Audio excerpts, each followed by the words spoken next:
semuanya, Assalamualaikum warahmatullahi wabarakatuh. Selamat datang di Alumni Talk Show 2025. Alumni Talk Show pada tahun ini mengangkat tema From Dreams to Degrees, Alumni Scholarship Journey yang diadakan oleh kelompok studi hukum Islam Fakultas Hukum Universitas Diponegoro. Pada Alumni Talk Show kali ini, saya Syifa selaku podcaster yang akan membersamai narasumber kita pada hari ini. Sebelum memasuki inti acara, izinkan saya untuk membacakan CV dari pembicara kita terlebih dahulu. Bapak Muhammad Nafi Uzzaman SHM, MH merupakan lulusan Fakultas Hukum Undip sekaligus alumni dari UKMF KSHI Fakultas Hukum Universitas Diponegoro. Saat ini, Bapak Muhammad Nafi Uzzaman SHMH merupakan seorang dosen di Fakultas Hukum Universitas Diponegoro. Beliau memiliki beberapa prestasi, diantaranya merupakan awardee LPDP Scholarship pada tahun 2021. Beliau juga menerbitkan belasan riset publikasi dan proyek serta memenangkan beberapa perlombaan, yakni juara 1 Essay Competition yang diselenggarakan oleh Jaringan Dokumentasi dan Informasi Hukum Batang, juara 1 Essay Competition yang diselenggarakan Komunitas Juang Kabupaten Batang, dan juara 3 Essay Competition yang diselenggarakan oleh Dinas Perpustakaan dan Arsip Kabupaten Batang. Baik, tanpa berlama-lama lagi, langsung saja kita sambut Bapak Muhammad Nafi Uzzaman SHMH. Selamat sore Bapak, bagaimana kabarnya Pak? Selamat sore, Alhamdulillah baik ya di sore hari ini. Alhamdulillah. Semoga juga teman-teman yang menonton ini dalam keadaan baik juga, dan harapannya bisa jadi pengalaman dan insight dari Bapak bisa menjadi motivasi gitu bagi teman-teman yang lain. Semoga ya. Amin. Oke, mungkin bisa kita mulai saja ya Pak. Mungkin kesibukan Bapak belakangan ini lagi menjalani apa nih Pak? Oh, sibuk sekali kayaknya. Jadi sebenarnya kalau sibukan, kalau karena aku kerjaannya dosen ya, dosen tuh bedanya kalau pekerjaan yang lain mungkin 9 to 5. Setelah jam 5 ke atas mereka pulang ke rumah, pulang ke kos, selesai kerjaannya.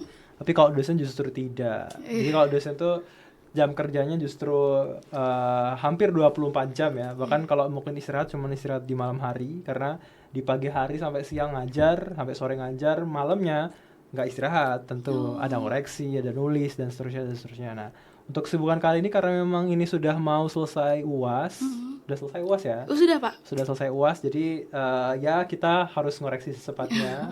Karena teman-teman mahasiswa juga pasti butuh nilai ya. Betul. Kan? Transparansi secepatnya ya Pak. Betul, makanya ngebut untuk koreksi nilai. Itu sih sebenarnya. Oke. Mungkin aku sedikit mau flashback terkait pada saat pengalaman Bapak dulu gitu. Mungkin kenapa sih Pak Bapak memutuskan untuk memilih Fakultas Hukum Undip ketika Bapak memilih perkuliahan gitu Pak? Ini di awal ya? Iya, betul. Waduh, kontemplasi banget. Jadi sebenarnya kalau milih Undip itu aslinya agak aneh. Betul. Jadi dulu saya tuh masuk di SNMPTN. Kalau sekarang namanya apa? Sama SNBT berarti. SNBT yang rapor. Berarti yang rapor berarti SNBP. Ya itulah pokoknya ya. Ini yang rapor. Jadi yang di rapor itu saya memilih 3 fakultas kalau nggak salah ya. Saya lupa. Fakultas Hukum Undip, 2-nya UGM, 3-nya UGM. Jadi agak aneh teman-teman. Jadi biasanya orang tuh milih kalau di UGM-nya di awal, terus Undip. Kalau saya justru kebalik. Jadi Undipnya di awal, terus kemudian UGM, terus satunya lagi kalau nggak salah ilmu pemerintahan UGM gitu. Nah, cuman alhamdulillah keterimanya di Undip. Jadi takdir Tuhan karena dekat juga dari rumah. Rumah saya di Batang. Jadi Batang Semarang tuh paling sejam 2 jam. Jadi bisa cepet bolak-balik kalau misalkan pengen pulang. Dan ya alhamdulillah keterima di Undip ya kan. Dulu saya angkatan 2016. Oh, 2016. Ya. Lulus COVID. Jadi kami ini generasi dari COVID. Lulus di tahun 2020. Bahkan fun fact-nya adalah waktu saya lulus itu adalah sidangnya itu adalah seminggu sebelum COVID 2020. Jadi COVID itu kalau nggak salah bulan Maret ya. Bulan Maret 2020. Terus kemudian seminggu sebelumnya itu sidang. Jadi masih offline, masih ramai kayak sekarang. Nah, abis saya sidang ternyata lulus. Dan waktu wisuda ternyata wisudanya online. Jadi wisuda online pertama kali dalam sejarah Undip adalah wisuda online angkatan saya. Berarti kurang mendapatkan vibes dari wisuda itu berarti ya Pak? Betul. Saya tuh nggak pernah foto wisuda di Undip, di Sudarto, apalagi mulai di Dom ya, belum ada kan. Jadi bahkan saya nggak pernah pakai toga Undip. Saya juga nggak pernah pakai slayer Undip. Dan malas aja waktu itu kan vibes-nya emang nggak seru ya. Iya, berarti secara online banget semua ya Pak? Online semua, bahkan ijazah pun dikirim waktu itu. Oh gitu, oke. Mungkin Bapak boleh ceritakan dulu pada saat pengalaman Bapak berkuliah di Fakultas Hukum, dan mungkin bisa diceritakan pada saat dinamika Bapak di KSHI dulu itu seperti apa sih Pak? Apa sama atau kayak gimana? Oke, mungkin untuk kuliah dulu kali ya, kita secara in general. Jadi kan sebenarnya secara jarak antara saya lulus dengan saya kembali lagi, jadi lulus 2020, habis itu saya keluar dari Semarang ini, terus kembali lagi di 2024, itu sebenarnya jaraknya kan nggak terlalu jauh ya, cuma 4 tahun. Cuman saya melihat ada shifting yang besar gitu loh, perubahan yang besar dari cara mahasiswa sebelum COVID dan setelah COVID tuh kelihatan banget gitu dari orientasi mahasiswanya. Dulu kalau misalkan saya tuh masih rame-ramenya nge-BEM, rame-ramenya organisasi, orang-orang tuh memperbanyak CV-nya di pengalaman-pengalaman kayak gitu kan. Cuma setelah COVID saya lihat banyak teman-teman yang shifting ke arah mungkin outputnya lebih ke skill, lebih ke magang, pelatihan kerja, workshop gitu-gitu kan, training dan seterusnya. Nah, ada shifting tuh di situ. Ternyata saya mungkin kita diskusikan lagi ya nanti ya soal keorganisasian di zaman sekarang tuh seperti apa. Tapi yang saya amati seperti itu. Sekarang banyak banget mahasiswa yang aktif tapi CV dia magang di mana-mana. Kalau teman-teman lihat di LinkedIn tuh udah berjejer banget. Nah, itu mungkin bisa kita apa ya? Kalau saya lihatnya sih ada satu sisi yang bagus, tapi ada satu sisi di mana organisasi juga butuh penting nih untuk teman-teman kawan-kawan mahasiswa juga gitu. Karena kalau kita belum mateng secara psikis, secara kemampuan di dalam internal, mungkin eksternal akan lebih kacau seperti itu sih. Terus kalau untuk tadi apa? Pertanyaan gue KSHI ya. Nah, kalau untuk KSHI jujur kalau saya melihat sepanjang 4 tahun saya kembali lagi tuh banyak juga ya perubahan yang besar ya. Terutama dari orang-orangnya. Jadi kalau dulu tuh kalau saya tuh orangnya kayak mungkin kalau teman-teman lihat dokumentasinya di 2016 2020 tuh kayak wajah-wajah kuno gitu. Kayak maksudnya kayak baru berapa tahun tapi wajahnya tuh udah kayak kelihatan beda aja. Sekarang tuh fresh, sekarang lebih mahasiswanya juga lebih interaktif dengan dosennya gitu sih. Berarti aku agak terpantik bahwasannya organisasi mahasiswa saat ini tuh mengalami degradasi gitu ya Pak, terhadap kepeminatannya dan lain sebagainya. Mungkin ya, saya juga kurang tahu nih karena saya juga udah nggak organisasi, mungkin teman-teman KSHI yang bisa memverifikasinya ya kan. Tapi pada saat Bapak mungkin kan Bapak menjadi dosen melihat keberjalanan dan dinamika dari teman-teman KSHI, apakah Bapak terflashback atau kayak dulu saya nggak kayak gini atau ada perbedaan gitu nggak Pak? Oh, kalau perbedaan tentu lagi-lagi saya nggak bisa memverifikasinya karena saya sudah tidak masuk lagi di internal gitu ya, tapi tentu perubahan tuh pasti ada ya, pasti akan aja lah dari cara mungkin teman-teman kalau dulu kita nggak pernah berpikir rapat Zoom ya kan, kalau sekarang kan bisa Zoom, udah terbiasa, bahkan ya mungkin sering banget lah gitu. Itu yang pertama. Yang kedua, ini yang kelihatan permukaan aja dulu ya. Dulu tuh kita kalau rapat itu selalu di sayap kanan sayap kiri gedung H.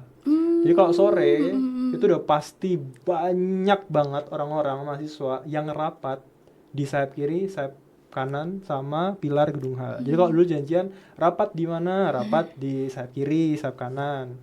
Bahkan dulu tuh ada namanya Danus ya. Danus. Danusan ya. Danusan tuh dulu di mana? Gedung A, di lantai 2 gedung A, itu sering banget orang-orang mahasiswa yang menjajakan jajanannya di situ. Jadi isinya piscok, tahu, lemper ya di situ tuh. Sekarang udah nggak ada kan? Masih sih Pak. Tapi jarang kan? Ya lumayan mungkin lewat PO ya, gitu. Ya sekarang PO sih ya. Jadi model-model itu yang baru kelihatan secara permukaan. Belum kita bicara soal yang dalamnya. Betul. Mulai dari kaderisasinya, kualitas orangnya, kemauan mahasiswa untuk ikut organisasi atau tidak gitu sih. Terlalu kompleks ya Pak kalau misalnya dibahas gitu ya. Oke, aku lanjut nih Pak. Apa pencapaian terbesar Bapak selama berkuliah di Fakultas Hukum Undip dan ada kebanggaan tersendiri gitu Pak? Berat banget ya. Pencapaian terbesar. Kalau pencapaian terbesar apa ya? Susah. Karena buat saya kalau yang juara lomba atau publikasi itu ya udahlah ya, maksudnya bukan hal yang harus digede-gedekan. Karena saya pribadi orang yang nggak terlalu apresiasi terhadap diri saya. Apalagi kalau bicara soal pencapaian gitu itu kayak susah banget gitu. Tapi mungkin satu ya pencapaian yang mungkin terasa dan buat saya bisa sampai sejauh ini adalah bahwa saya kuliah nggak dibayarin. Kuliah tidak bayar dan tidak terlalu memberatkan orang tua. Karena saya juga bukan berasal dari orang kaya, saya juga bukan keturunan Raffi Ahmad gitu kan. Jadi saya disclaimer dari keluarga yang sangat-sangat sederhana. Jadi ketika saya bisa kuliah di sini, saya bisa berdampingan dengan orang-orang yang punya mobil-mobil mewah. Dulu tuh ya, ini fun fact lagi. Jadi dulu tuh sebelum ada gedung parkir bersama, PKM. Itu kita parkirnya di sepanjang jalan Polines, Baskoro, FH, FIB. Jadi dulu tuh FH itu terkenal dengan showroom mobil di jalan. Berarti penuh banget ya Pak? Penuh banget, mulai dari mobil yang kecil sampai mobil yang besar tuh semuanya di jalan.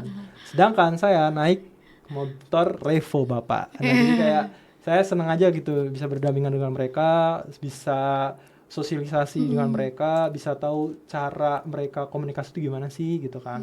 Dan itu bisa saya dapatkan hanya di FH Undip ini gitu kan. Otomatis karena kan juga tadi ya saya flashback tadi ya, dari awal saya S1 S2 tuh nggak pernah bayar kuliah, bahkan dibayarin sama negara gitu kan. Terus kemudian juga bisa bergaul dengan teman-teman mahasiswa yang lain, itu menurut saya justru pencapaian yang luar biasa. Betul. Karena kalau misalkan saya cuma tinggal di Batang di hidup saya sendiri, mungkin saya lihat teman-teman di sekitar saya di kampung saya, ya sudah gitu kehidupannya mungkin habis SMA di Batang, terus kemudian kerja pabrik.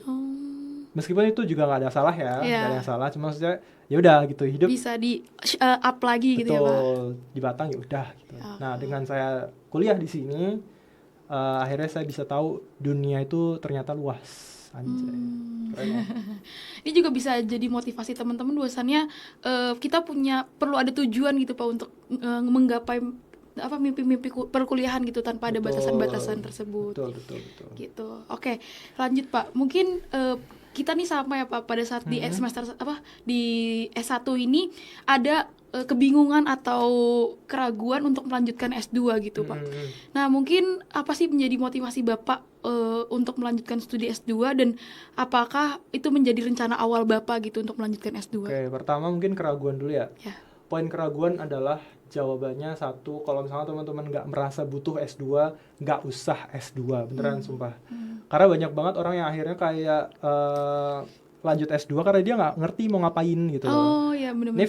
Ini fun fact lagi ya. Jadi fakta yang jarang banget orang tahu adalah banyak orang yang S2 karena dia malas nganggur. Jadi dia kayak ya udahlah buat ngisi waktu S2 lah karena mungkin belum diterima kerja dan seterusnya. Terus kemudian mungkin S2 karena orang tuanya kaya, jadi karena butuh biaya besar kan S2. Betul. Terus kemudian juga akhirnya S2 itu jadi nggak bermanfaat banget.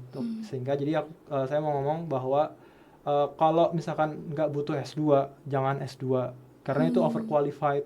Betul. Jadi pertama setting goals-nya dulu nih. Goals-nya itu mau ngapain? Mau jadi profesional legal kah? Kalau konteksnya hukum.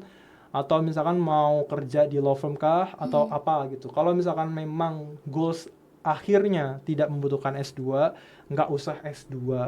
Karena itu takes time, takes money, banyak lah pokoknya yang harus dikorbankan. Betul. Itu yang pertama. Yang kedua, pertanyaannya tadi soal kenapa saya S2 gitu kan. Nah, jadi sebenarnya S2 itu kalau saya dulu memang punya goals yang bukan akhir ya. Maksudnya tujuan sementaranya adalah memang kerja di bidang pendidikan. Saya nggak tahu waktu itu spesifiknya apa, saya juga nggak ngerti akan jadi dosen atau apa, tapi saya seneng kerja di hal yang sifatnya pendidikan. Jadi waktu itu memang nggak spesifik, apakah harus jadi dosen, jadi pengajar atau enggak, tapi yang intinya adalah jadi orang yang kerja di dunia pendidikan. Waktu itu sebenarnya banyak ya karirnya ya. Betul. Bisa research di NGO, bisa jadi tenaga ahli. Tenaga ahli kan butuh S2 tuh di beberapa kementerian dan lembaga. Terus kemudian termasuk jadi dosen pengajar itu juga salah satu bidang yang kerja di dunia pendidikan. Gitu sih awalnya. Jadi karena tahu saya goalsnya itu, maka saya harus S2 untuk memenuhi kualifikasi itu. Jadi S2 itu digunakan sebagai jalan untuk meraih tujuan, jangan sebagai hanya tempat transit sementara. Betul. Gitu sih. Berarti kita benar-benar harus punya plan yang panjang Betul. terhadap karir kita tersebut itu ya Pak. Benar-benar oke. Mungkin aku agak tadi bahwasannya Bapak salah satu penerima LPDP ya Pak. Betul. Itu kan beasiswa yang sangat bergengsi ya Pak. Nah mungkin kalau boleh tahu kapan Bapak mengetahui beasiswa tersebut dan apa yang pertama kali yang terlintas ketika Bapak tahu beasiswa tersebut gitu? Oke. Fun fact-nya hari ini pengumuman LPDP keluar. Oh ya. Jadi selamat untuk teman-teman yang Selamat. lolos LPDP hari ini ya. Mungkin hari ini di tag podcast ini. Nah, pertama mungkin kenapa saya mungkin awalnya dari tahu LPDP itu apa ya. Jadi saya tahu LPDP dari kakak pertama saya. Dan kakak pertama saya adalah generasi awal-awal LPDP. Jadi kalau sekarang mungkin informasi banyak banget bertebaran di website, orang akses gampang di media sosial soal LPDP. Dulu zaman kakak saya belum ada website, belum ada apa-apa, pakainya adalah SMS. Oh, berarti jadi, berita dari SMS semua? Ya, kakak saya itu di SMS sama pihak LPDP dianjurkan untuk daftar. Jadi setelah dia lulus, lanjut di SMS sama pihak LPDP untuk dianjurkan daftar. Bahkan dulu konteksnya adalah dianjurkan karena awal-awal zamannya 2014-15an lah. 2014 zamannya Pak SBY, masih Pak SBY. Nah, dari situlah saya tahu LPDP itu apa dari kakak saya, dan alhamdulillah kakak saya juga lolos LPDP. S2, S3-nya juga. Nah, dari situ saya tahu bahwa ternyata LPDP itu sangat menyenangkan untuk alumninya. Termasuk salah satu fun fact-nya adalah HP saya pertama itu dibelikan dari kakak saya karena dia dapat dana LPDP. Ya sebenarnya emang nggak patut, itu maksudnya ada uang sisa-sisa lah, uang saku sisa-sisa untuk beliin adiknya HP. Jadi saya tahu bahwa ternyata dia makmur juga dengan LPDP. Jadi saya terinspirasi, ternyata bisa ya kuliah nggak bayar, justru malah dibayarin sama pemerintahan per bulan, dan angkanya juga cukup besar. Pada zaman itu pun terbilang cukup besar, apalagi sekarang ya kan. Kalau salah nilainya 4.700.000 atau seberapa gitu sebulan. Belum uang-uang yang lain, uang bulanan, uang buku, uang jaminan kesehatan. Terus kemudian kalau nanti skripsi juga ada uang penelitian, kalau ada publikasi aja ada uang publikasi, banyak lah gitu. Nah, dari situ maka saya terinspirasi, dapat LPDP nih, enak nih ya kan, habis S1 bisa langsung dapat uang gitu. Jadi kayak kuliah tapi sebenarnya kayak kerja gitu. Betul. Kan. Nah, di situ saya tahu nih, planningnya kayak gitu ya ternyata. Oke, berarti saya planning dari S1 bisa S2 nih, ya kan. Sebelum saya lulus S1, syarat-syaratnya udah terpenuhi. TOEFL dan segala macam udahlah ya kan. Ternyata COVID melanda ya kan. Waktu itu keuangan Indonesia porak-poranda, semuanya dialihkan ke kesehatan. Alhasil tahun 2020 yang harusnya dibuka 2 gelombang, nyatanya hanya dibuka 1 untuk, itu pun terbatas, hanya untuk perguruan tinggi dunia peringkat teratas. Ivy League lah. Waktu itu diputus semuanya, nggak ada. Nah, akhirnya saya kan waktu itu sebenarnya pingin daftar langsung ya. Cuman gara-gara ditutup pendaftarannya, akhirnya ya saya kerja dulu. Sampai akhirnya 2021 LPDP dibuka kembali, baru saya daftar di 2021 awal. Nah, gara-gara COVID juga LPDP ini shiftingnya besar-besaran. Dulu LPDP itu interviewnya langsung, jadi orang harus face to face ketemu sama interviewernya. Sekarang gara-gara COVID punya metode baru, akhirnya pakai Zoom. Jadi sekarang siapapun bisa daftar dari manapun, dari tempat terpencil sekalipun, selama itu ada internet bisa. Gitu sih. Betul-betul. Berarti emang LPDP menjangkau banyak daerah juga ya Pak? Berarti? Betul. Apalagi sekarang kalau nggak salah LPDP ada ini ya, targeted group. Targeted group itu kan ada tentara, polisi sama ASN, sama kalau nggak salah daerah afirmasi. Daerah afirmasi itu kayak daerah-daerah yang terpencil, tertinggal, gitu-gitu, 3T gitu. Mereka punya afirmasi untuk mendaftar LPDP, misalkan passing grade-nya direndahkan, syaratnya tidak sesuai dengan yang reguler. Pokoknya kualifikasinya bisa direndahkan biar teman-teman kita yang berada di Papua, di daerah-daerah yang terpencil bisa ikut kesempatan untuk ikut LPDP gitu. Pada saat LPDP itu apakah ada sosialisasi terkait LPDP itu Pak? Karena kan tadi Bapak sebutkan misalnya ada hal-hal yang baru gitu ya, ada afirmasi dan lain sebagainya. Sosialisasi langsung ke pesertanya gitu. Oh, kalau sosialisasi pasti ada ya. LPDP pasti mengadakan sosialisasi gitu, cuman kalau sekarang mah udahlah ya, nggak perlu orang sosialisasi betul. Juga semua medsos juga udah ketahuan gitu loh, apa syaratnya, gimana cara aksesnya, bahkan konten-konten creator yang buat di TikTok, YouTube itu kan banyak banget strik, nah itu banyak banget lah, mereka punya versinya masing-masing gitu. Oke. Mungkin Pak pada saat Bapak mendaftar LPDP beasiswa gitu, apakah sebelumnya Bapak sudah melihat beasiswa-beasiswa lainnya atau karena kakak saya ikut LPDP udah langsung coba LPDP aja gitu? Oh, tentu pilihan kedua ya. Saya sebenarnya tahu beasiswa-beasiswa lain, cuman buat saya LPDP itu gampang. Maksudnya benar. Maksudnya saya tahu bahwa kakak saya bisa, ya pasti bisa lah. Oh gitu. Karena nggak terlalu susah karena LPDP itu keunggulannya adalah dia bukan transparan secara itu ya, maksudnya dia jelas timelinenya, kapan pembukaan, kapan penutupan, kapan dia harus wawancara, kapan dia pengumuman, itu jelas semua waktunya, dan secara pencairan dana juga tepat, nggak pernah telat. Mungkin kalau telat ada beberapa 1-2 case ya, tapi secara umum tepat. Dan yang terakhir itu secara besaran dana juga cukup banget gitu. Gitu sih. Mungkin kalau yang beasiswa-beasiswa lain, kalau misal compare ya pasti ada lah plus minus ya. Betul. Oke. Gitu sih. Oke, mungkin kan LPDP itu pasti kan ada kuotanya gitu ya Pak. Dan mungkin teman-teman di sini yang ada yang kurang beruntung dan lain sebagainya mau ikut beasiswa lain gitu, menurut Bapak atau tips dari Bapak bagaimana sih kita mengidentifikasi beasiswa yang paling relevan sama kita dengan latar belakang dan tujuan karir kita yang kita akan jalani gitu. Wah, ini pertanyaan banyak banget nih. Saya coba satu-satu ya. Betul. Pertama, klarifikasi. Saya mungkin belum tentu ya ini informasi masih sama atau tidak. Mungkin teman-teman bisa cek lagi. Fun fact-nya adalah saya lupa, Direktur Beasiswa LPDP itu selalu ngomong bahwa LPDP itu nggak ada kuota. Mungkin bisa diverifikasi lagi apakah masih sama atau enggak informasinya. Kenapa nggak ada kuota?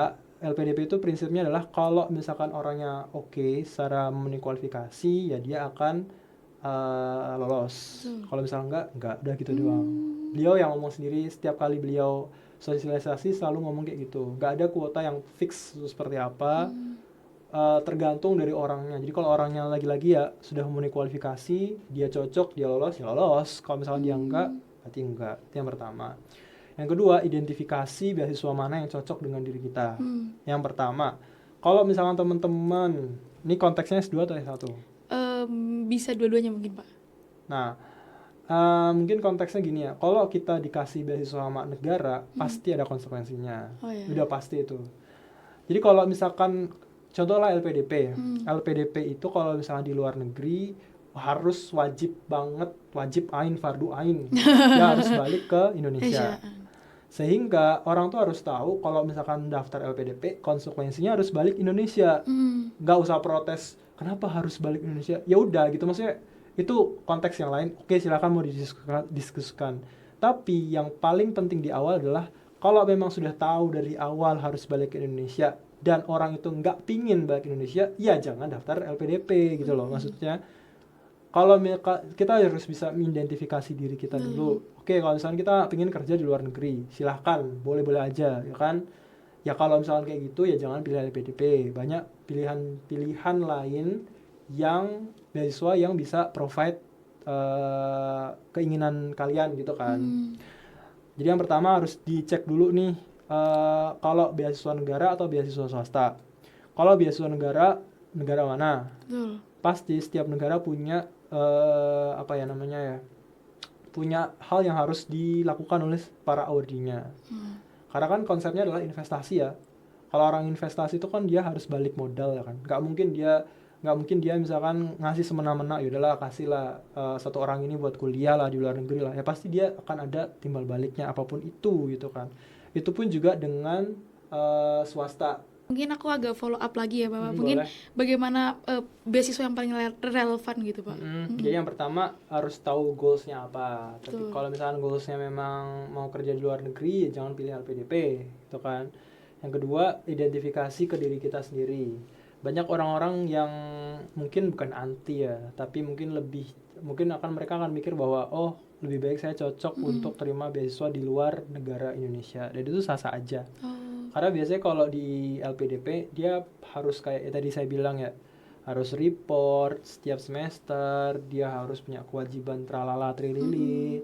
Terus kemudian dia kalau mau berangkat juga ada persiapan keberangkatan. Banyak lah pokoknya yang mungkin orang merasa bahwa itu ribet, bahwa itu kayak terlalu lama, ya sah-sah aja silahkan gitu kan. Berarti emang banyak hal yang harus dipersiapkan pada saat kita memilih beasiswa gitu ya Pak? Betul.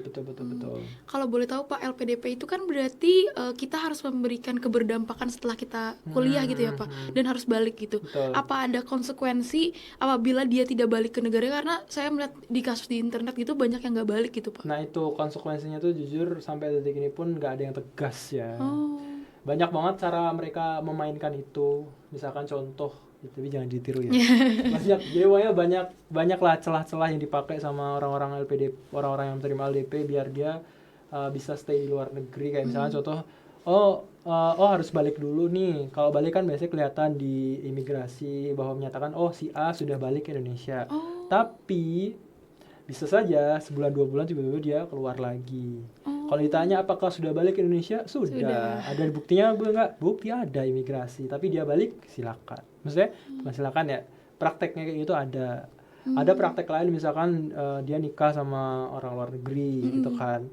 Nah sejauh ini setahu saya belum ada hukuman yang benar-benar pasti, benar-benar tegas untuk orang-orang seperti itu. Pun kalau misalkan ada yang bilang harus mengembalikan, harus kayak gini dan seterusnya, pertama trackingnya itu sampai sejauh apa. Karena orang-orang yang terima LPDP udah ribuan ya, mungkin udah ribuan. Gimana nge-track orang-orang untuk sudah balik atau belum, itu juga PR kan. Susah ya. Gitu. Berarti emang apa ya, dari beasiswa LPDP ini dalam keberlanjutannya setelah studi itu kurang untuk diawasi lagi ya Pak berarti? Mungkin ya, saya juga belum tahu nih. Mungkin sekarang teman-teman yang masih aktif di LPDP sudah punya aturan kerangkanya gimana, saya juga kurang tahu ya. Oke. Apa ada project atau apa ya istilahnya?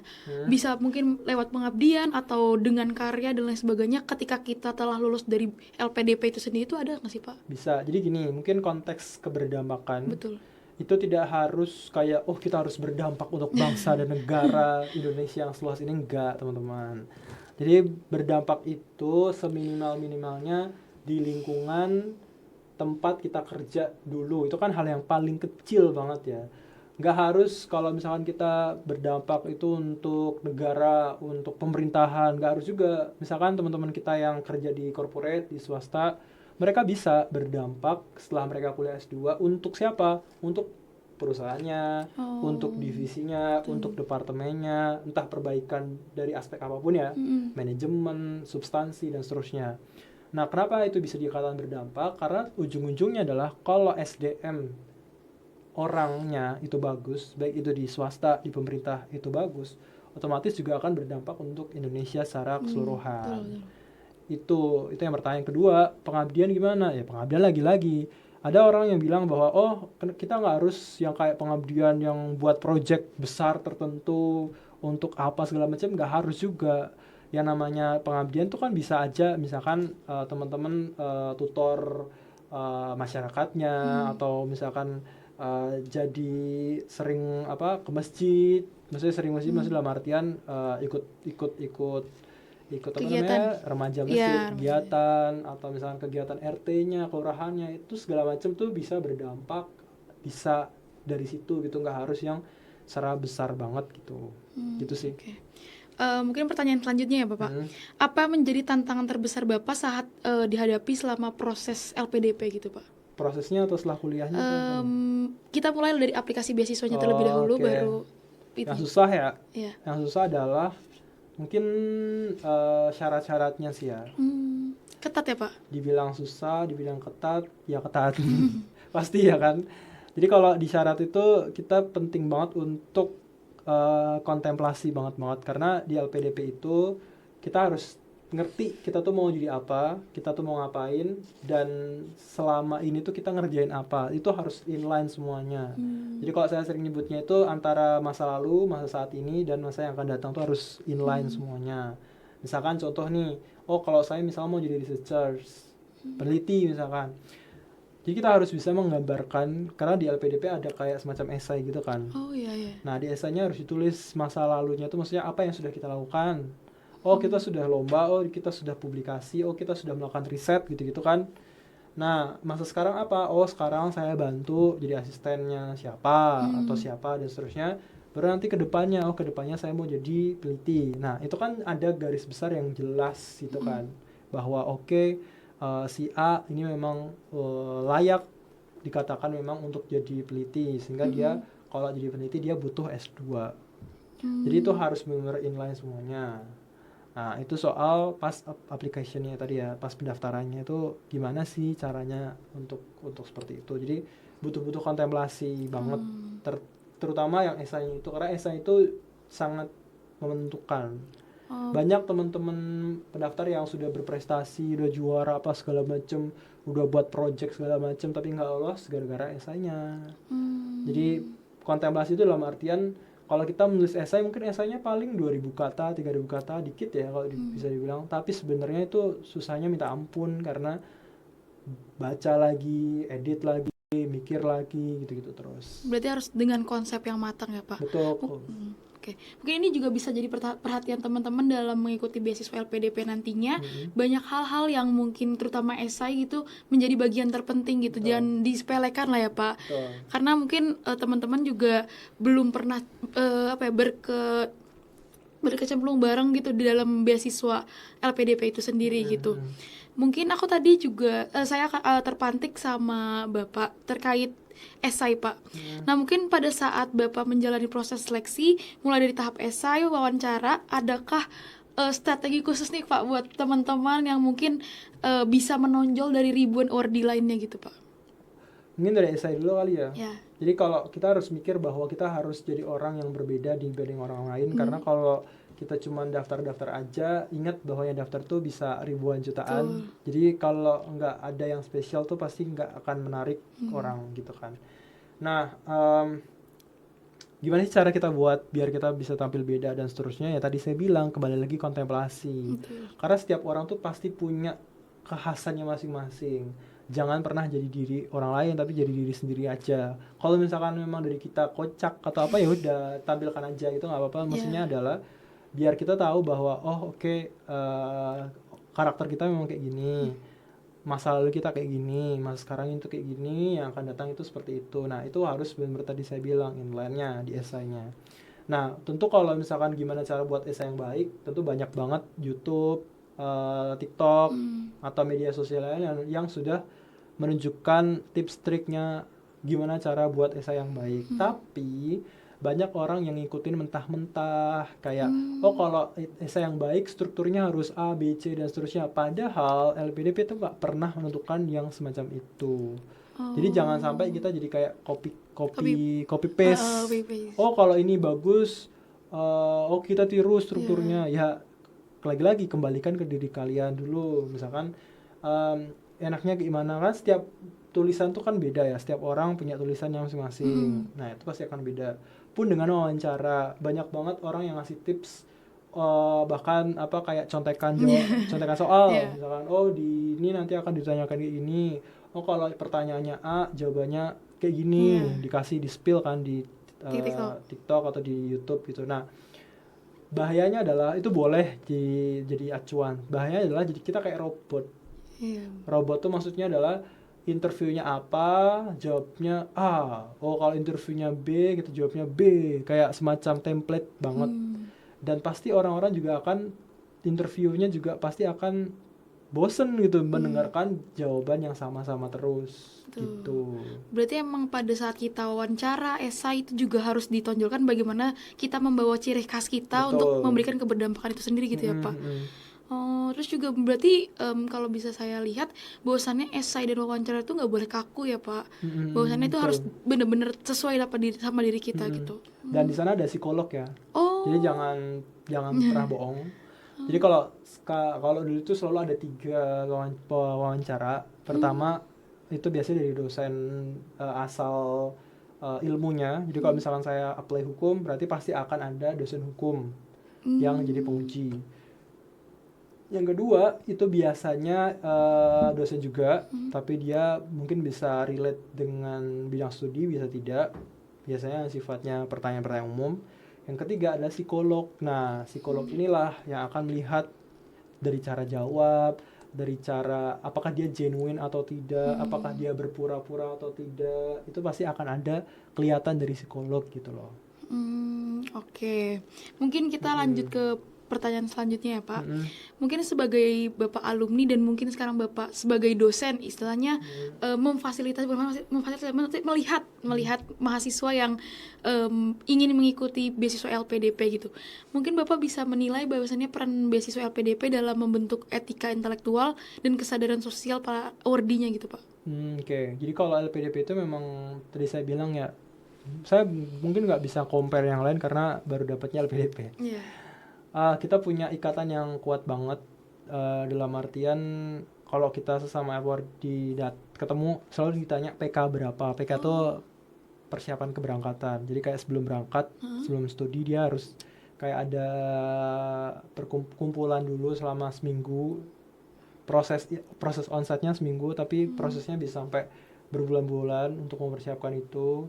Terus kemudian juga kenapa tadi menjaga etika dan seterusnya, karena di LPDP itu selalu ditanamkan soal tadi ya cinta tanah air ya gitu-gitulah ya. Kita semua udah tahu gitu kan, sehingga tahu nih do and don'ts-nya tuh harus ngapain kalau jadi sebagai awardee LPDP. Dan itu selalu bukan dikunci ya, tapi dilihat sama society gitu. Mungkin teman-teman yang sering main sosial media, kalau ada orang public figure atau nggak usah public figure lah, kita ini yang awardee yang bermasalah selalu di mention ya kan. Awardee LPDP kok kayak gini, rugilah kita invest ke orang kayak gini. Terus misalkan masa awardee LPDP bertingkahnya kayak gini, pasti ketahuan banget di situ. Apalagi kalau dia public figure ya. Tasya Kamila aja lah tetap dinyinyirin kan. Ngapain kita ngasih uang beasiswa ke Tasya yang udah kaya, pun kalau udah lulus sekarang jadi ibu rumah tangga doang ya kan gitu kan. Mau di Ayunda lah, kemarin anaknya Anis ya kan. Selalu jadi pusat perhatian karena memang itu adalah uang rakyat. Jadi kami pun juga selalu mempertanggungjawabkan bahwa kami kuliah karena uang rakyat. Jadi nggak boleh kita mengkhianati rakyat, kita nggak boleh kayak semakin itulah value-value yang selalu ditanamkan sama LPDP gitu. Itu sih. Mungkin agar nantinya bisa membawa LPDP juga atau membawa nama Indonesia lebih baik lagi juga ya Pak, karena hal itu kan juga dibawa sampai luar negeri dan lain sebagainya gitu. Mungkin pertanyaan selanjutnya, bagaimana cara agar mahasiswa dapat mempersiapkan diri secara totalitas sehingga nantinya tidak hanya sekedar daftar aja tuh Pak, tapi juga mampu menjalankan studi dan memberikan kontribusi setelahnya. Berat banget pertanyaan. Pokoknya intinya satu ya, kalau saya simple aja. Goals kita mau ngapain dulu nih. Jadi nawaitunya harus dijelas dulu di awal. Kalau misalnya nawaitunya pingin benar-benar S2, pingin lanjut, pengen dapat beasiswa, itu pasti akan ada jalannya lah. Tapi kalau nawaitunya nggak jelas, banyak orang yang belum jelas nawaitunya apa. Lagi itu saya bilang tadi awal ya, banyak orang yang S2 hanya karena untuk untuk persiapan untuk sementara lah, bukan emang goalsnya di situ. Ya lagi-lagi meskipun tuh nggak apa-apa ya, bebas ya, uang mereka ya. Mau kuliah kapan pun juga boleh-boleh aja. Cuma maksud saya, kalau memang tidak ada niatan untuk itu, ya dipikirkan ulang kembali. Kalau misalkan niatnya belum jelas untuk daftar beasiswa, mending nggak usah daftar karena capek. Mending diniatin dulu dari awal. Oke, kalau misalkan kayak gini harus ngapain gitu sih. Oke, betul. Berarti emang harus ada long term plan gitu ya Pak untuk mempersiapkan itu. Terus betul. Dikembalikan ke diri kita juga bagaimana goalsnya dan niatnya dan sebagainya. Oke, baik Pak. Jadi sebelum acara ini terlaksana, kami sudah mengumpulkan pertanyaan-pertanyaan dari teman-teman yang sangat excited menunggu alumni talk show itu, Pak. Wow, excited sekali. Dan melalui question box, dan mungkin kita langsung saja mulai dari pertanyaan yang pertama. Bapak bisa dilihat sebentar, saya tunjukkan. Oke. Ini bisa dipilih, Pak. Ini jawab semua atau gimana? Pilih 3, nanti saya bantu bacakan. Bentar, saya nggak kelihatan. Boleh.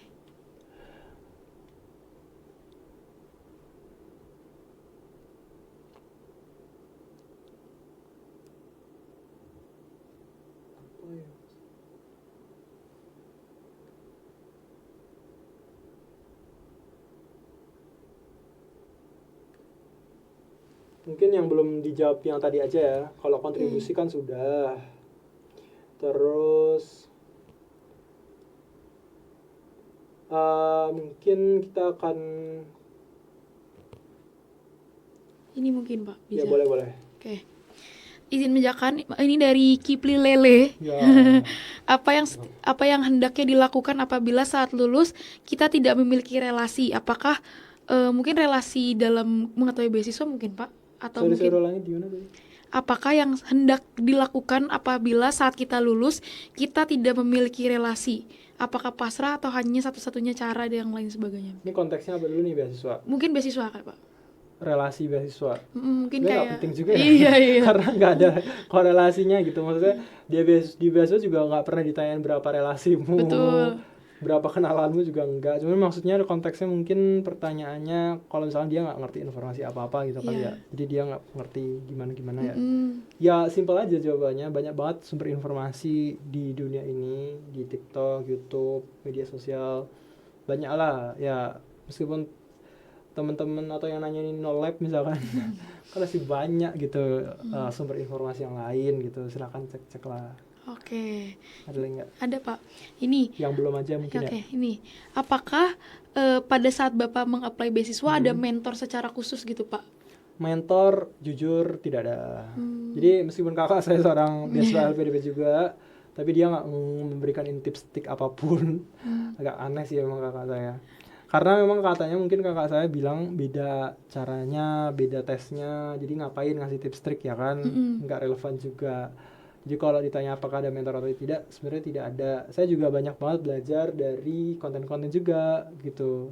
Untuk ngecek gimana sih pengalamannya, gimana sih caranya, apa sih pertanyaan yang biasa dipertanyakan. Itu pasti ada, saya belajar dari situ. Tapi kalau mentor secara personal, nggak ada. Apakah nanti pada saat kita ikut LPDP gitu, Pak, tapi kita nggak lulus tepat waktu atau ada matkul yang kita harus ngulang, itu apakah berpengaruh di LPDP-nya, Pak? Sangat tidak berpengaruh. Jadi sebenarnya kalau PDP itu nggak ngelihat, oh ini mahasiswa berapa tahun, oh ini misalkan lama lulusnya atau apa, sebenarnya nggak terlalu dilihat ya. Mungkin ya, saya juga belum tahu nih gimana para interviewer atau penilai LPDP itu. Tapi setahu saya itu nggak terlalu berpengaruh. Yang paling penting itu adalah IPK, karena itu sebagai awal gerbang masuk pendaftaran atau administrasinya lah. Selebihnya itu udah nggak ngaruh lagi. Misalkan saya lupa ya, administrasinya minimal 3 atau 3,5 atau berapa saya lupa, tapi setelah dia lulus administrasi itu udah tidak dipertimbangkan lagi. Interviewer juga nggak pernah nanya IP kamu berapa, karena itu nggak penting. Maksudnya nggak penting itu lah artian yaudah itu sebagai gerbang awal aja. Jadi kalau teman-teman yang misalkan ngulang atau misalkan studinya lebih dari 4 tahun itu nggak ada masalah gitu. Itu sih. Gitu ya. Berarti emang nggak harus teman-teman harus tepat waktu dan lain sebagainya. Mungkin ada beberapa kendala. Apalagi pada saat apply beasiswa LPDP itu kita perlu penyesuaian gitu ya, Pak, terhadap lingkungan dan lain sebagainya. Mungkin, Pak, aku mau flashback dikit juga terkait pada saat Bapak menerima beasiswa LPDP gitu, Pak. Itu kan pasti yang tadi Bapak jelaskan bahwasanya ada beban-beban moral secara tidak langsung dan lain sebagainya. Tapi di luar dari hal tersebut gitu, Pak, apakah ada tantangan yang lebih signifikan gitu? Apakah seperti harus adanya target, terus apakah harus memberikan apa dan lain sebagainya gitu, Pak? Tentu tekanan itu pasti ada ya. Betul. Dan target itu jelas kalau di LPDP ditentukan sama namanya ini waktu studi. Jadi kalau LPDP S2 itu tergantung jurusannya. Ada jurusan yang ngasih waktu selama 4 semester S2, ada yang ngasih 3 semester. Beda-beda setiap jurusan. Nah, itu akan berpengaruh sama kita dalam menyelesaikan studi. Otomatis mau nggak mau, kalau misalkan LPDP menentukan 3 semester, mau nggak mau kita harus selesai, kita harus sidang di semester ketiga. Kalau misalnya lebih dari 3 semester, bayar sendiri. Oh gitu. Nah, makanya banyak yang benar-benar ngejar tesis biar cepat. Itu pun juga berlaku untuk S3. S3 juga sama. Ada yang dikasih 4 tahun, ada yang kasih 5 tahun dan seterusnya. Pokoknya macam-macam lah setiap jurusan. Tapi rata-ratanya 4 tahun. Nah, jadi mau nggak mau 4 tahun itu harus selesai. Kalau nggak selesai dia harus bayar sendiri. Udah di luar tanggungan LPDP. Seperti itu. Jadi kalau dikatakan tekanan, mungkin itu tekanan yang paling berat ya. Karena banyak banget teman-teman S2 yang mungkin santai-santai, nggak banyak sih maksudnya, mungkin ya ada yang cepat, ada yang lambat sesuai kepribadian masing-masing. Tapi gara-gara ada LPDP, ada yang ngasih tekanan, ya tekanannya ya itu sebenarnya sisi positifnya adalah kita biar rajin ya, biar kita nggak banyak menghaburkan uang rakyat ini ya. Betul. Gitu. Oke, mungkin Pak, saya pernah juga baca tuh kasus ya Pak, bahwasannya banyak mahasiswa LPDP yang saat mendaftar gitu, mungkin asal daftar aja tapi ternyata lolos. Nah, apakah nanti ketika ia dinyatakan lolos, itu bisa ganti universitas atau jurusan dan sebagainya? Kayaknya sih nggak boleh kayaknya. Karena LPDP itu ngasih 3 opsi. 3 opsi itu 3 pilihan untuk teman-teman tuh mau daftar kemana tuh boleh 3 opsi, maksimal 3.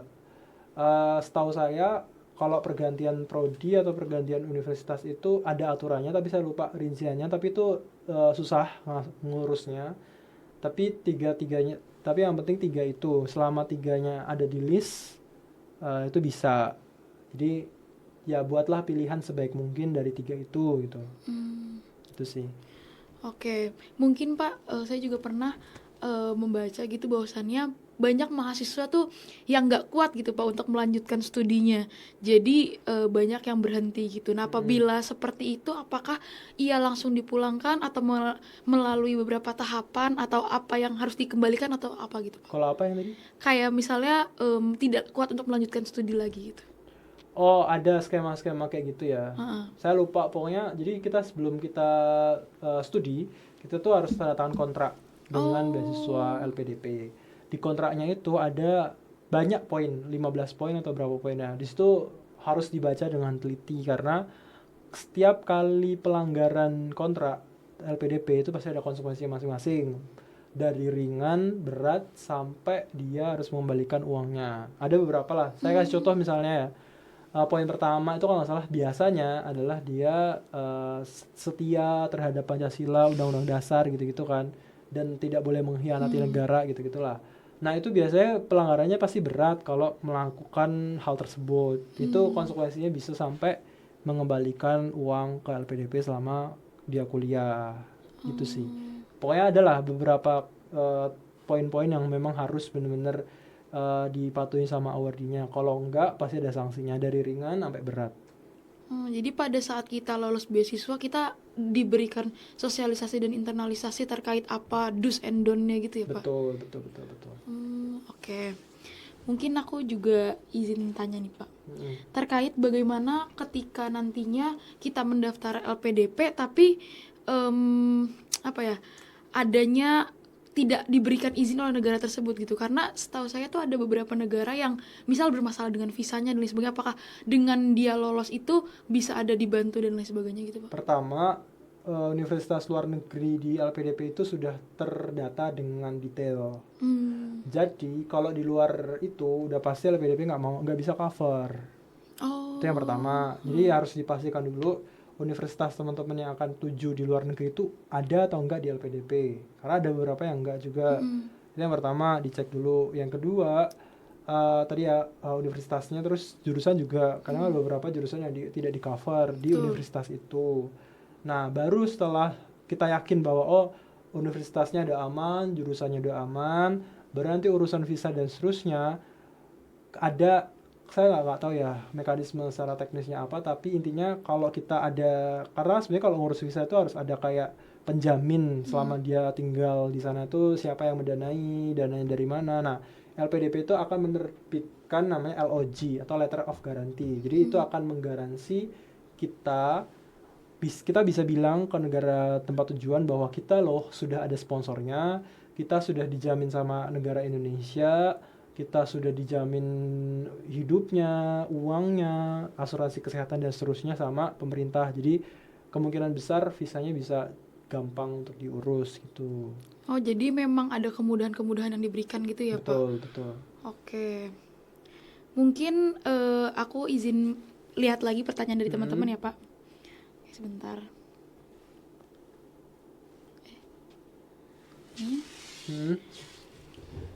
Mungkin Bapak bisa lihat atau ada yang ya boleh, silakan dipilihkan aja yang belum dijawab. Oke. Berarti kalau misalnya apakah platform yang besar dalam mencari beasiswa itu nggak harus ya Pak, atau yang ngasih insentif paling besar yang ini? Yang platform. Gimana sih nyari beasiswa yang cocok untuk kita ambil? Apakah dari platform yang besar atau yang ngasih insentif paling besar? Dan apakah yang perlu diperhatikan? Thank you. Tadi kayak itu udah jawab ya. Jadi harus dicek dulu sesuai profilnya masing-masing apa, dan kita tuh mau ngapain, goalsnya itu mau apa gitu. Itu sih. Oke. Terus tadi udah juga. Mungkin kurang lebih sama sih Pak. Bagaimana cara membuat esai tadi sudah dijawab juga. Terus sistematikanya, terus hal apa yang perlu ditulis juga sudah ya Pak. Kontribusi apa yang harus kita berikan kepada lembaga. Mungkin aku izin tanya ini Pak. Pada saat kita mendaftar beasiswa itu kan pasti tahapannya berbeda dengan beasiswa lainnya, karena LPDP punya tingkat yang lebih sulit juga. Apakah kita hanya wawancara dan nulis esai aja? Apakah kita harus ngirim LOA atau bagaimana gitu Pak? Jadi kalau kita golongkan atau klasifikasikan tuh ada 2 golongan. Golongan yang pertama itu dia daftar universitasnya dulu, baru daftar LPDP. Ada yang kedua, daftar LPDP dulu, baru universitasnya. Nah, kalau daftar dulu LPDP-nya, baru universitasnya, berarti dia nggak punya LOA. LOA itu Letter of Acceptance yang diterbitkan sama universitas. Nah, kalau kayak gitu, maka seleksinya bener-bener diikutin semua. Mulai dari administrasi, seleksi, namanya seleksi apa ya, TBS, bakat skolastik, pokoknya substansinya lah, kayak TPA gitu. Yang kedua, yang ketiga baru interview. Itu kalau pendaftar yang belum punya LOA. Nah, yang kedua, kalau orang itu sudah daftar universitasnya dulu, berarti kan otomatis dia ada surat yang menyatakan bahwa si A sudah terdaftar dan lolos menjadi mahasiswa Universitas A gitu kan. LOA itu namanya. Nah, kalau udah dapat LOA baru daftar LPDP, maka dia tidak ada namanya seleksi substansi. Jadi langsung dari administrasi, kalau dia lolos baru langsung ke interview. Jadi kayak bypass. Gitu. Berarti memang banyak jalur-jalur juga ya Pak? Banyak juga, namanya jalur-jalurnya ada reguler. Reguler itu berarti umum untuk semuanya. Mau orang kaya, miskin, segala macam bisa lah reguler. Ada yang targeted group yang tadi saya bilang. Targeted group itu biasanya ASN, TNI, Polri, afirmasi beasiswa prasejahtera, miskin, daerah tertinggal dan seterusnya, itu juga ada. Ada lagi skema-skema yang lain banyak banget. LPDP kerjasama sama Kementerian Agama buat beasiswa santri, beasiswa santri ada.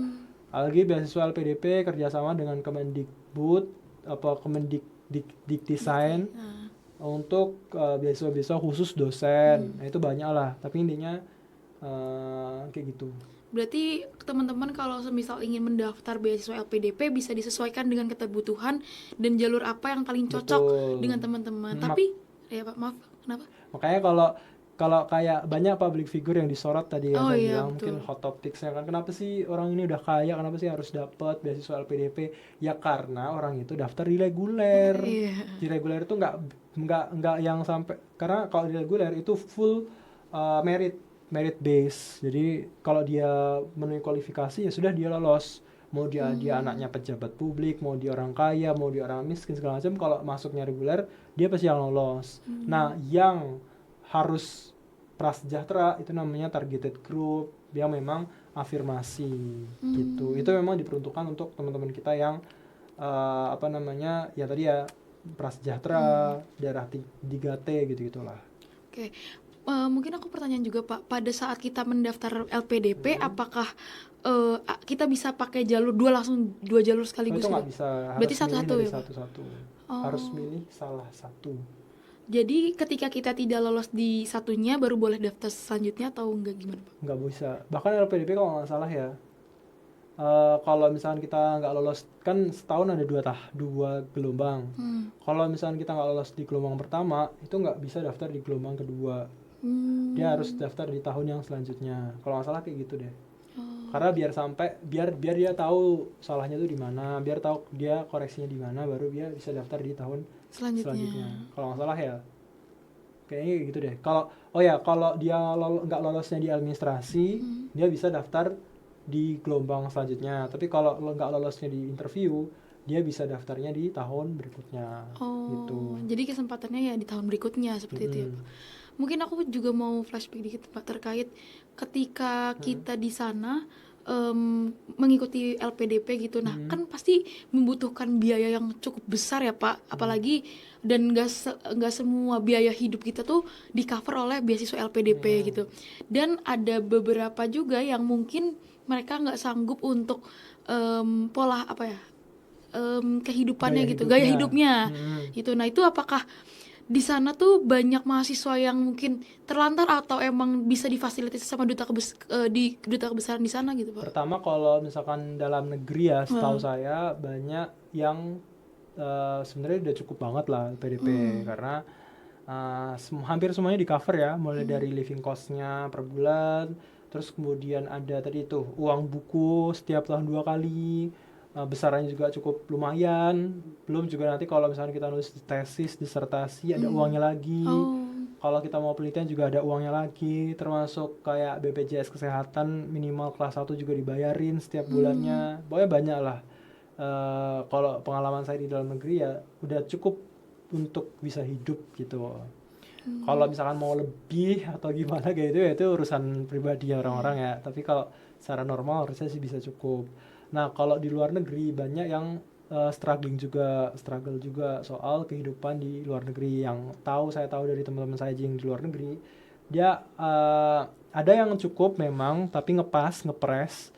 Kalau misalkan dia memang pingin nabung, dia harus kerja part time. Gitu sih. Gitu. Oke, baik. Mungkin Bapak bisa kasih sedikit istilahnya wejangan lah untuk kita pada saat mendaftar beasiswa tuh apa sih Pak gitu. Pertama saya nggak mau memberikan wejangan karena kalau wejangan tuh kayak udah berasa tua banget ya, kayak udah gimana gitu kan. Tapi kalau misalkan pesan ya tadi ya, pesan boleh pada saat mendaftar gitu Pak. Ya lagi-lagi pesannya satu aja, pokoknya kalau misalkan teman-teman udah niat, udah setting goalsnya jelas mau ngapain dengan beasiswa itu, dengan teman-teman kuliah S2 itu udah pasti saya jamin lancar lah. Karena banyak orang yang nggak lolos gara-gara ditanya sama wawancara, kamu mau jadi apa? Oh, jadi akuntan. Oh, emang pengalamanmu ada akuntan? Oh, nggak ada, pengalaman saya olahraga lah, kan. Atau misalkan ditanya kenapa mau S2? Ya karena disuruh sama orang tua lah, kan nggak cocok. Maksudnya kayak yang paling penting itu adalah kita goalsnya tuh apa, ngapain sih kita harus S2, itu harus dijawab dulu. Kalau emang jawabannya belum kuat, nggak usah. Yang pertama. Yang kedua, ngapain sih harus daftar LPDP atau beasiswa? Kalau alasannya nggak kuat, nggak bisa, nggak lolos, nggak mungkin lolos bahkan. Jadi yang pertama, yang paling utama wejangannya, nggak wejangan. Maksudnya pesannya adalah yakinin dulu goals itu mau ngapain. S2 itu butuh atau tidak butuh, atau gimana nih konteksnya. Kalau misalkan sudah clear semuanya, nanti pasti akan ngikutin kok. Oh gitu ya Pak. Oke, berarti emang harus berkontemplasi juga ya Pak, antara berkesinambungan lah ya, antara mimpi, goals, dan juga apa yang kita taruh dalam pendaftaran dan segala. Betul. Oke, mungkin ini sangat insightful sekali dan ngedaging banget istilah kalau bahasa anak sekarang gitu ya. pembahasan hari ini. Mantap banget ya. Karena mungkin saya juga tertarik untuk mengikuti beasiswa LPDP setelah mendengar dari cerita-cerita Bapak, Pak. Oke. Mungkin setelah ini kita bakal setelah kita mendengar pengalaman dari Bapak Nafi yang luar biasa dan memotivasi, jadi paham bahwasannya kita tuh harus punya mimpi, setting goals, tujuan dan langkah yang konkret dalam menentukan jenjang masa depan kita. Mungkin terakhir dari Bapak ada closing statement dari Bapak, Pak. Udah kayak serius banget ya closing statement ya. Apa ya closing statementnya ya? Ya pokoknya lah. Ini sama kuliah juga kali ya. Boleh Pak. Jadi pokoknya kalau closing statementnya dari kita obrolan yang tadi itu adalah ini sih, pokoknya intinya teman-teman mumpung mahasiswa sekarang ya kan, mau semester 6, semester 8, semester 4, apapun lah, yang paling penting itu adalah dicobain dulu semuanya waktu mahasiswa. Kalau misalnya teman-teman udah yakin pada satu minat tertentu, digali sedalam-dalamnya, karena itu penting banget untuk nanti ke depan, entah mau kerja, entah mau kuliah lagi S2, itu pasti akan berguna banget. Ikut organisasi, magang dan seterusnya, diambillah semua skill-skillnya itu, baru nanti kita bisa bicara setelah lulus tuh mau ngapain. Nah, kalau untuk beasiswa ya lagi-lagi saya bilang tadi itu harus kuat dulu alasannya mau ngapain gitu loh. Emang penting S2. Kalau emang jawabannya nggak penting nggak usah S2, ngapain. Terus yang kedua, emang saya butuh beasiswa S2 LPDP atau beasiswa yang lain. Kalau jawabannya nggak butuh, nggak usah daftar ya, karena orang tuh bisa hidup tanpa S2 gitu ya kan. Maksudnya nggak harus yang S2 juga gitu loh. Ini kan jadi demotivasi. Maksudnya bukan suatu hal yang pakem lah. Iya gitu loh. Kayak misalnya contoh gini, kalau misalnya teman-teman mau daftar kejaksaan, jadi jaksa, apakah butuh S2? Tentu jawabannya tidak, karena kualifikasinya adalah S1 gitu kan. Jadi S2 tuh nggak penting untuk kalau misalkan daftar kayak gitu. Baru nanti kalau misalkan udah daftar jadi jaksa, jadi hakim, baru untuk pengembangan karir, barulah butuh S2. Kalau dari awal nggak penting. Demotivasi. Demotivasi.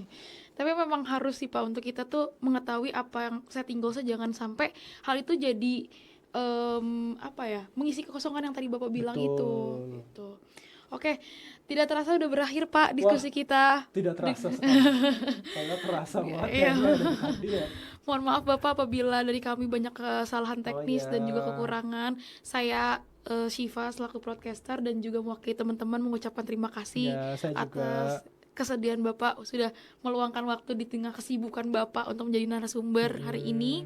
Mungkin lewat Alumni Talk Show ini teman-teman yang bisa menonton bisa mendapatkan bekal dan juga motivasi yang bermanfaat. Bisa juga wejangan-wejangan dari Bapak Nafi tadi bisa jadi pegangan buat teman-teman saat mendaftar beasiswa. Oke, terima kasih telah menonton podcast ini. Wassalamualaikum warahmatullahi wabarakatuh. Sampai bertemu di Alumni Talk Show 2026. Sampai jumpa.